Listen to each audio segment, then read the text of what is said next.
Good evening. I'm back in the kitchen again. Tonight I'll be making a dish called chicken schnitzel. Basically, I choose to include eggs or egg beaters, 1 garlic clove, parsley, and I'm using Italian parsley, salt and pepper, 3 ounces of thinly sliced chicken breast, and we're going to pound that down to about 1/4 inch thick chicken breast pieces, so you might get 4 in there. I have 6. Basically olive oil to fry them in, a sauce that will consist of dry wine, butter, and chicken broth, and lemon juice. And then also we're going to be using for our breading breadcrumbs. I choose to use panko crumbs mixed with cracker crumbs, or you can use just breadcrumbs. And then also grated Parmesan cheese. I'm using shredded Parmesan cheese, so about half the amount. I'll be showing you the ingredients as I usually do in my videos. So we'll go ahead and get it cracking in a few minutes here, and go ahead and get the chicken schnitzel to frying up.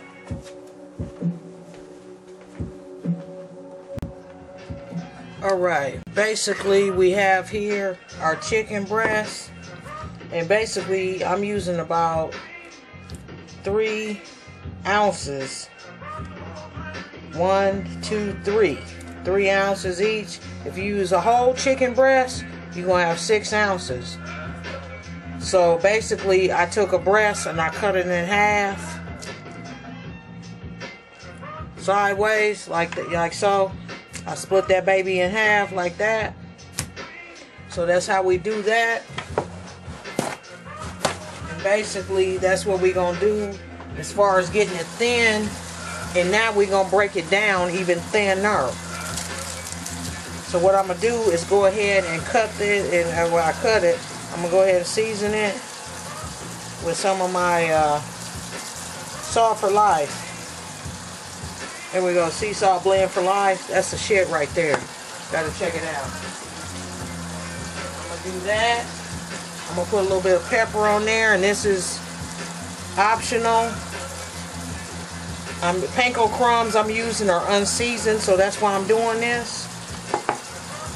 You can also go with a little bit of paprika, which I'm about to do, with a little bit of smoked sweet paprika. I'm gonna hit it up with that, just to add a little bit more flavor and a little coloring in there. And I have my Denny meat tenderizer, but on this here I want it to be so thin to where I don't have to use that to actually depend on its thinness and its thickness. So therefore I'm gonna do that. It's bought me a new meat tenderizer today. They're one of these here.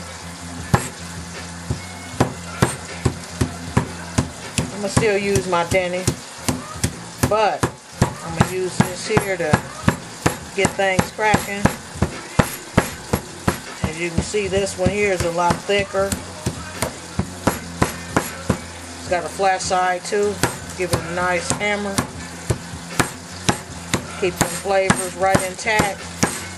And spray that first if you want. Spray that meat tenderizer first. Go ahead and do that. Now I hit it with the meat tenderizer.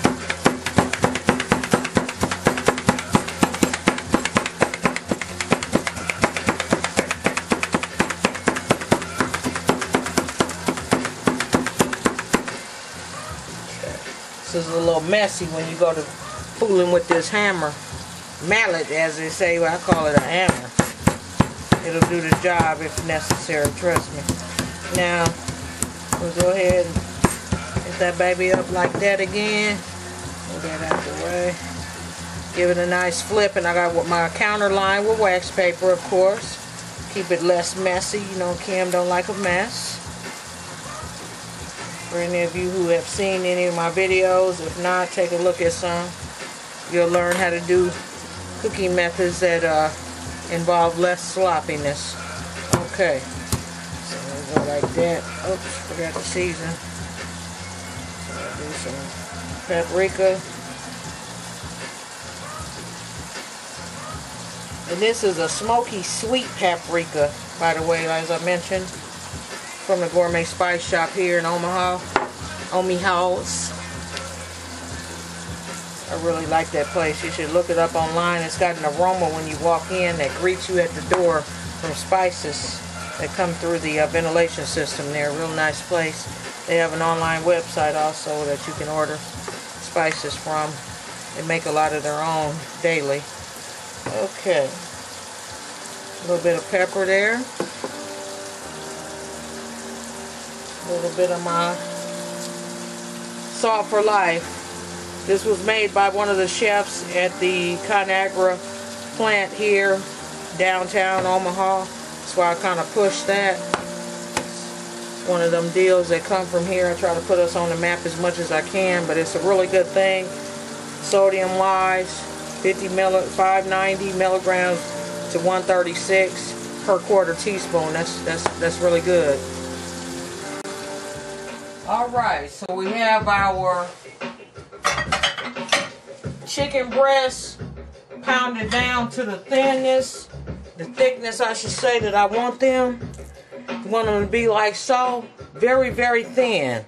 You don't want them paper thin, but you want them to be thin enough to where when you fry them, they're not going to be too thick. You want to be able to just slightly cut them with a fork, not cut them with a knife, thickness like that. So we'll go ahead and get started on the next step, which will be dredging them in egg wash and the breadcrumbs. We're going to be making a sauce with our lemon juice, our chicken broth, garlic, Parmesan cheese, white wine. I forgot to mention that, but it does have a little white wine in it. I'm using a Pinot Grigio wine. So we'll go ahead and use that and come back and get things cracking. Okay, now basically here are the rest of our ingredients besides the chicken. We got some chicken broth, butter, egg yolk, shredded Parmesan cheese, or you can use grated, some dry white wine. I choose to use this time here, the Pinot Grigio. And then also, let me forget the infamous garlic right there. So we got the garlic added to the mix, and then we have our panko crumbs and breadcrumbs. There's a color mixture here that I can see on my end that distinguishes the panko crumbs from the breadcrumbs. Now, that's the reason I season the chicken, because the panko crumbs are unseasoned. You can purchase those seasoned, or you can make your own breadcrumbs and don't even use panko crumbs. But I didn't want to do that, so I chose to buy the panko crumbs so I didn't have to mess with my loaf of bread. But anyway, this is how we do that. And we're going to add, at this time, some Parmesan shreds to that, and just kind of mix it up, because this is what we're going to fry it. We're going to run it through the egg wash in a bowl, and then we're going to dip it in here and fry it. At this time, you need your skillet to be going right about now on whatever temperature you like to fry your meat in. I'm not going to give you a temp, whatever temp you like to fry. These other ingredients are going to be for sauce. The chicken broth, the butter, the garlic, and then those are going to be for sauce. That's going to be for garnish, of course, and a little flavor. So we'll go ahead and get it cracking on round 3. Okay, at this time, I'm going to go ahead and make our wash, which is going to be the egg, the garlic, the parsley, and then you can choose to put a little salt and pepper in there if you would like. I'm not going to do that though. So we got our egg, garlic in there, parsley. Put our parsley up.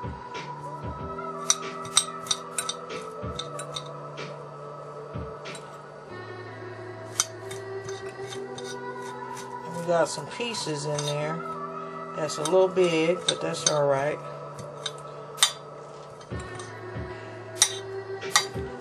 Put those in there. And there's also some more parsley left. So that's why we ain't gonna worry about that. So we got our egg. I will put a little bit of pepper. Salt I'll leave out. Garlic, parsley. And this is basically going to be our little wash for our combined breadcrumbs and panko crumbs, I should say, and cracker crumbs. And like I say, you can use just breadcrumbs. Don't use just cracker crumbs, but you can use breadcrumbs only. Alrighty. So we're going to go ahead and get our chicken dredged into our mixture here. So you got a little few pieces of color there. Add it on. Get off of there, right?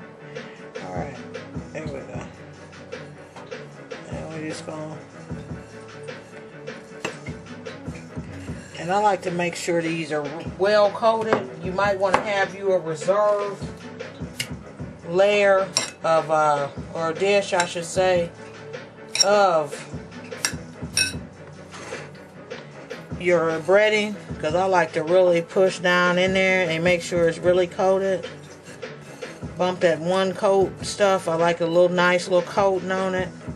Since we done did that pounding and all that, you don't want it too heavy of a coating, because that makes it, the chicken schnitzel is not like a chicken strip per se. And then I just got a nice thrifty reserve plate to put them on once they coated and ready to go in that grease. And for your oil, you can use olive oil, whatever you would like. Peanut oil. I have olive oil, peanut oil. I have sunflower oil. So whatever you would like to use, that's your preference. Just know how to cook it the proper temperature, because this doesn't have to cook very long. As you can see, hence when we cut them in half. So there we go. Get that baby nice and coated. So I'm going to go ahead and finish coating these babies, and then I'll get back with y'all in a minute. So we can go ahead and drop it in the grease and make our sauce and see what it's cracking for. Alright, we ready to put our chicken schnitzel in here. Now remember, that's got the breadcrumbs, the cracker crumbs, and panko breadcrumbs at that, don't get me wrong. And then we've also got our little bit of garlic in there, egg wash. Go ahead and put that baby in there. Watch it get done.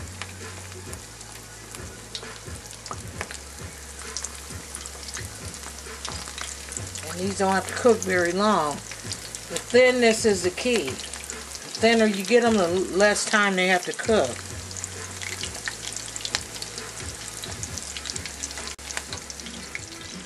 Alright, now you want to make sure you don't let this overcook. Want it to be a nice golden brown like that.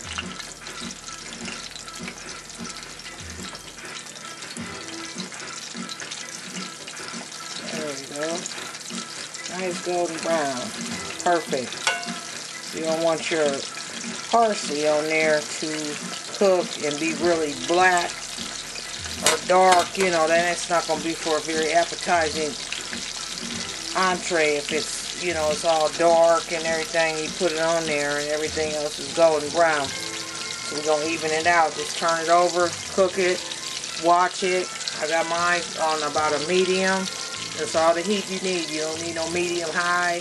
to overcook it. It is chicken breast. It don't take it that long to cook. You just want it cooked thoroughly, but you want it to be pretty in appearance also. Alright, here we go. Our finished chicken schnitzel product. It's nice. Turn it over. Nice golden brown. Nice and thin. We're going to put this in the oven, and we're about to make our sauce. I got my Brussels sprouts steaming.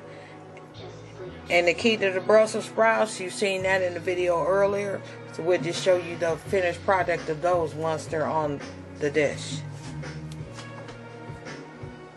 Okay, here we go for our sauce for our cutlets, our chicken schnitzel. Here we go, chicken broth, all ready to go. And we got our dry white wine. You can use any of your kind or your taste buds. It's about a quarter cup. About an eighth cup. I'm gonna use a little more than half since I'm a wine drinker. There we go.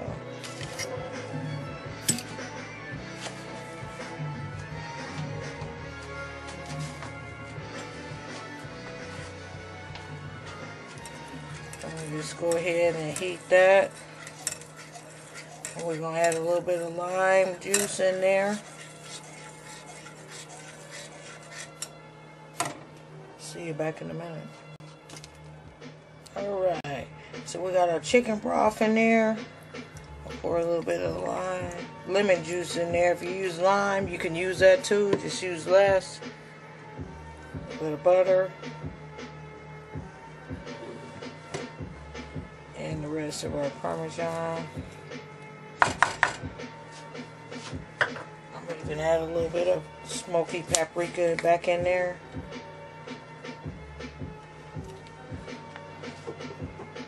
Like I said, that wine you can add as much as you would like.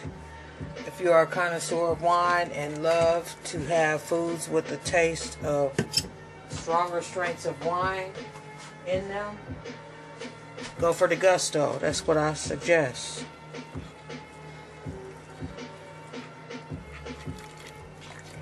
And then just kind of stir that up. And that will melt down. If you're using a metal whisk.